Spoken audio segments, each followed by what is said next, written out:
समय की बात है, एक कबूतर था जो पेड़ पर एक घोंसले में रहता था। वो पेड़ एक घर की रसोई के बहुत पास था।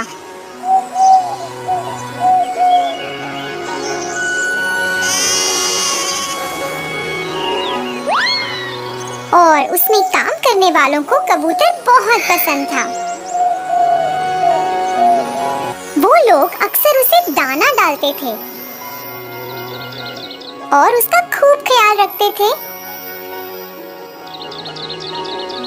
कबूतर अपनी जिंदगी से खुश था और उसे अपने घर से बहुत प्यार था। उस पेड़ के पास एक और पेड़ था जिस पर एक कौवा रहता था।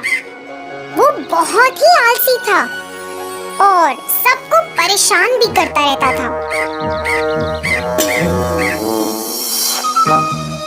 वो दूसरे पंछियों का खाना ले लेता था और कभी उनका घोंसला भी खराब कर देता था, क्योंकि उसे खुद मेहनत करने में आलस आता था। एक दिन कौवे ने कबूतर को उस रसोई से खाना लाते देखा। उसने देखा कि रसोई में काम करने वाले कबूतर के प्रति बहुत दयालु हैं और उसे भी ऐसा आराम चाहिए था। फिर एक सुहानी सुबह का दिन था जब कबूतर अपना घोंसला साफ कर रहा था और अपनी पसंदीदा धुन गुनगुना रहा था।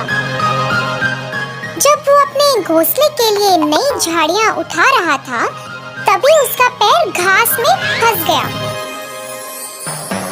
वो अपना पैर निकालने के लिए बहुत संघर्ष कर रहा था। फिर अचानक उसने ऊपर उस काले कौवे को देखा। फिर कौवा बोला, हेलो दोस्त, ऐसा लगता है कि तुम फंस गए हो। क्या मैं तुम्हारी मदद कर सकता हूँ? कोई बात नहीं, मैं ठीक हूँ, कबूतर ने कहा। अरे छोड़ो, मैं तुम्हें बाहर निकालता हूँ। कौवे ने झाड़ियों को खींचा और कबूतर का पैर बाहर आ गया।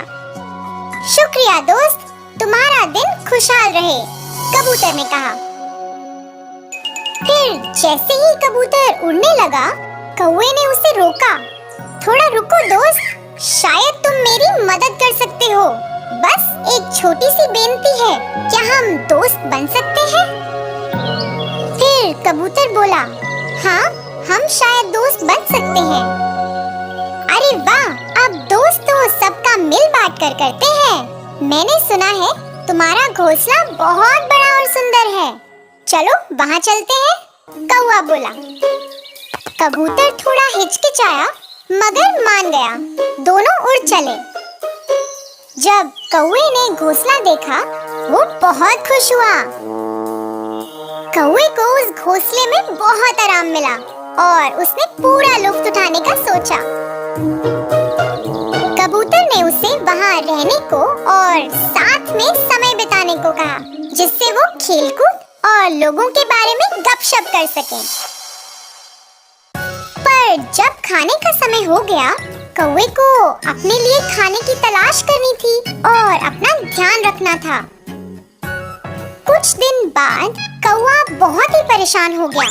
जब वो कबूतर को अपना सारा खाना खुद खाते देखता, वो चाहता था कि कबूतर उसके लिए भी खाना लेकर आए, पर ऐसा ना हुआ।